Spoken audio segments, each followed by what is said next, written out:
Magandang araw mga kaibigan. Bigyan natin ng reaksyon, opinion itong post ang balita ngayon. Title: Mga ari-arian ni Romualdez, target umanong kunin. Hindi na lamang umano kasong kriminal ang tinitignan ng gobyerno laban kay former House Speaker Martin Romualdez kaugnay ng kanyang pagkakasangkot sa flood control scandal, kundi mismong mga ari-arian nito ang posibleng habulin sa pamamagitan ng civil forfeiture.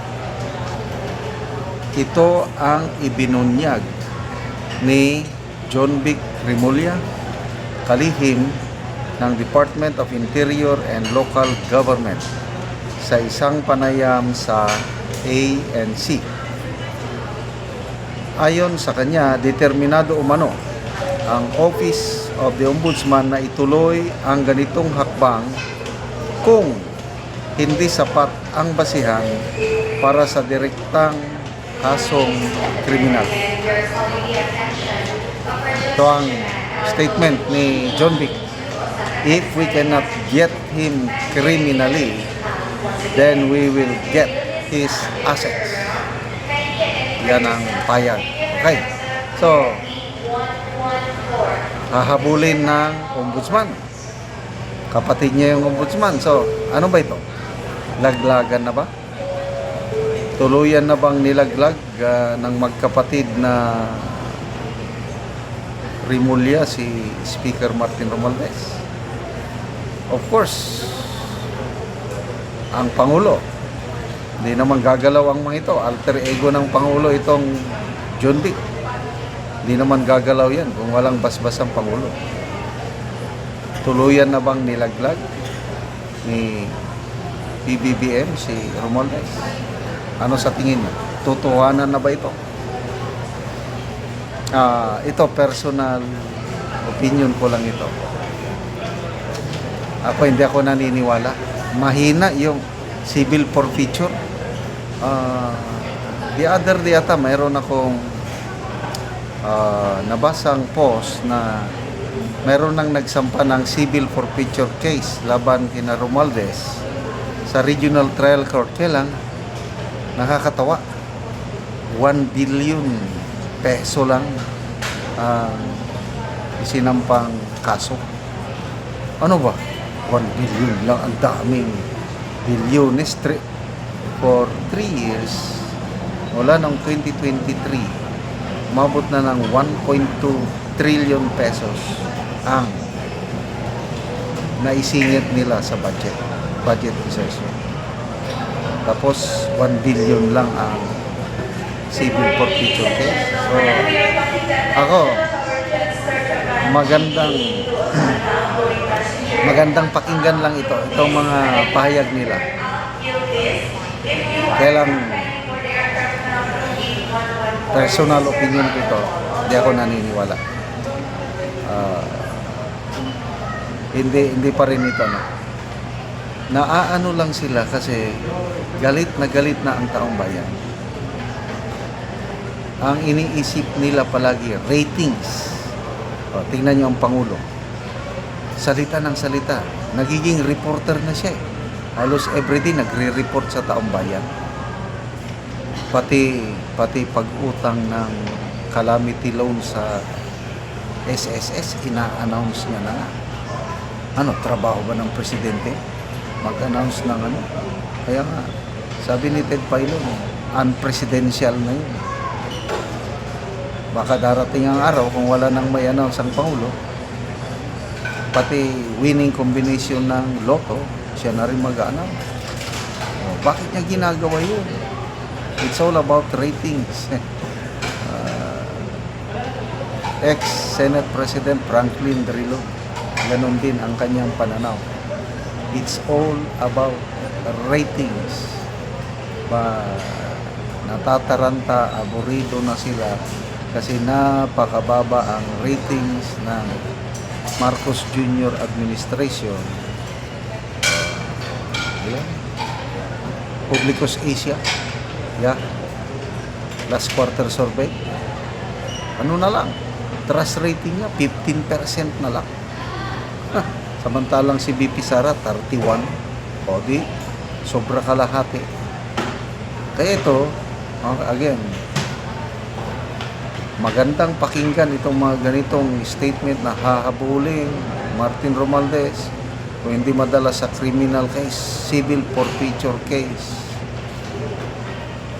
Medyo ito, pang-apis lang sa galit ng taong bayan. Hindi pa rin ako naniniwala. Kasi kung totohanan pa, noon pa sana. Tinanong, nung hindi pa nagsalita si Saldico, bakit hindi ikakancel ang passport ni Saldico? Sabi niya, due process. Wala pang kasong nung nagsalita si Saldico, ang bilis. Kinancel ang passport, inisyon ng warrant of arrest. Pati si Martin Romualdez. Nung una, sabi ng ombudsman, mahinang ebidensya. Sabi ng presidente, mahinang ebidensya. Nung nagsalita na si Saldico, biglang sinampahan ng reklamo, complaint sa ombudsman. So, we were not born yesterday na hindi natin makita yung mga motibo nila. Kaya, may pag-asa pa ba? Wala na. Ako, personal opinion ko lang ito. Kaya ko pang pagtiisan hanggang 2028 ang administrasyon ito dahil binoto ko siya na 6 years. Kaya lang kung pag-asa, parang gusto ko mang umasa, kaya lang mahirap yung umasa sa direksyon na tinatahak ngayon. Tignan mo, Jose Cabral, gusto palang maging state witness, hindi pinapansin. Ngayon na namatay na siya, saka lang nila pinapansin. Dating DPWH Secretary Manuel Bunuan, wala, pinayagan lang na lumabas. Ngayon, hindi na babalik. Dami, puros resign lang. Resign. Pero na resign, wala naman ginagawa. Samantalang kalaban nila sa politika, mabilis pa sa alas 4. Pinasampan, pinakasuhan. Salamat mga kaibigan sa inyong pagsubaybay sa ating channel. Nakakatulong kayo ng malaki sa tribong Talandig ng Bukidnon dahil ang income natin sa channel na ito is pantulong po sa tribo. Namimigay tayo ng libreng yero at pako para makapagpatayo sila ng mas maayos na tirahan. Panoorin niyo ang video na ito. So, mag-autopsy ang Jose ang balay. So, ipanglakan na yero.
Karon naman nagyod og autopsy ang call, so nindot na gid kayo kay nahuman na gyud atop ang iyang balay.